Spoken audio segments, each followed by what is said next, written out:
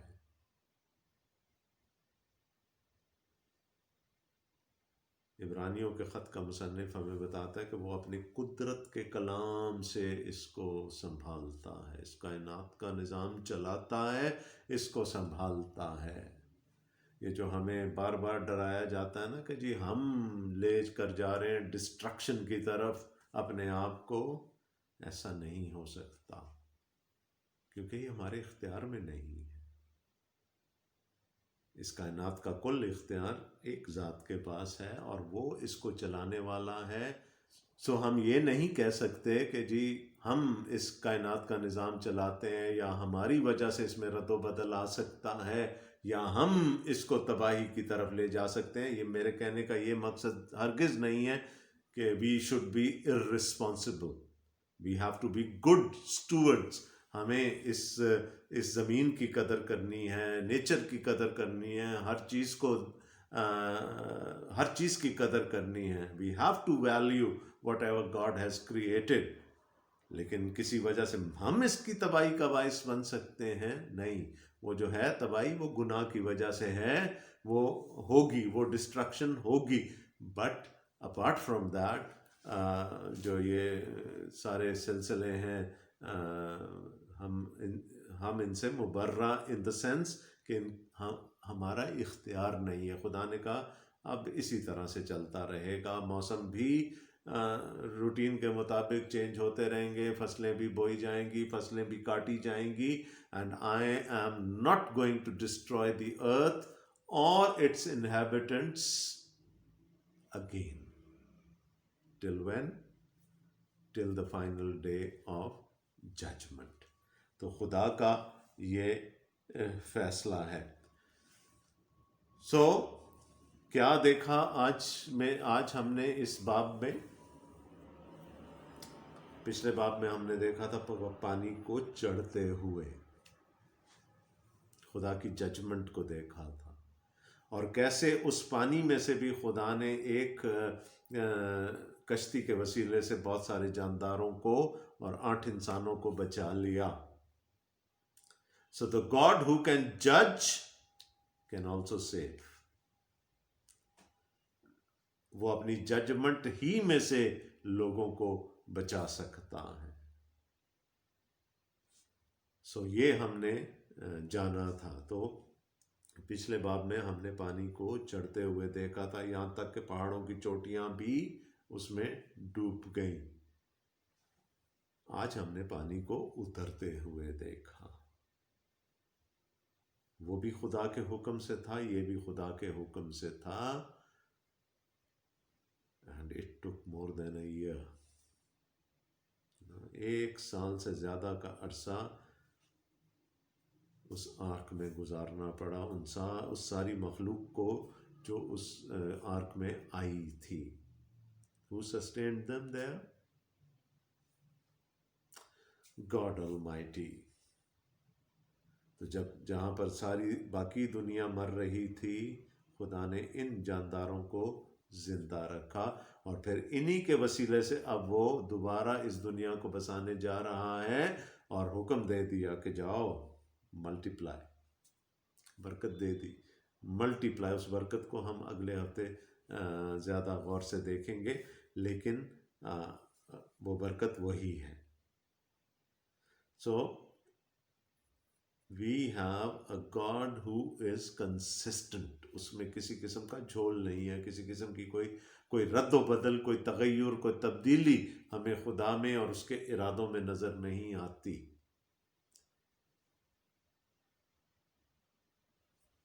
اور پھر ہم نے دیکھا کہ جب سارا کچھ پانی اتر گیا، اور پھر نوح اور اس کا خاندان اور وہ سارے جاندار اس کشتی سے باہر آئے، تو جو پہلا کام خدا کے بندہ نے کیا وہ یہ تھا کہ خدا کے حضور قربانی چڑھائی جائے، اس کی عبادت کی جائے. اور یاد رکھیے گا کہ خدا کے کلام کا فیصلہ ہے کہ قربانی چڑھائے بغیر، خون بہائے بغیر، اور خون کے موضوع پر ہم اگلے ہفتے اور زیادہ تفصیل سے بات کریں گے، خون بہائے بغیر عبادت کا تصور ممکن نہیں ہے. ان کو ہر عبادت سے پہلے صفنی قربانیاں چڑھانی پڑتی تھیں. پرانے عہد کے ایمانداروں کو ہمارے لیے ایک ہی دفعہ ایک کافی اور مکمل اور کامل قربانی چڑھا دی گئی ہے، اور اس قربانی کے بیس پر ہم اپنی عبادت کرتے ہیں. We worship our saviour God. وہ خدا جس نے ہمیں بچایا، ہم اس کی عبادت کرتے ہیں. So these are some of the principles جو اس باب سے ہم نے سیکھے، اور یہ پرنسپلز ہمیں آگے پورے کلام میں چلتے ہوئے نظر آئیں گے. تو خداوند آپ سب کو بڑی برکت دے.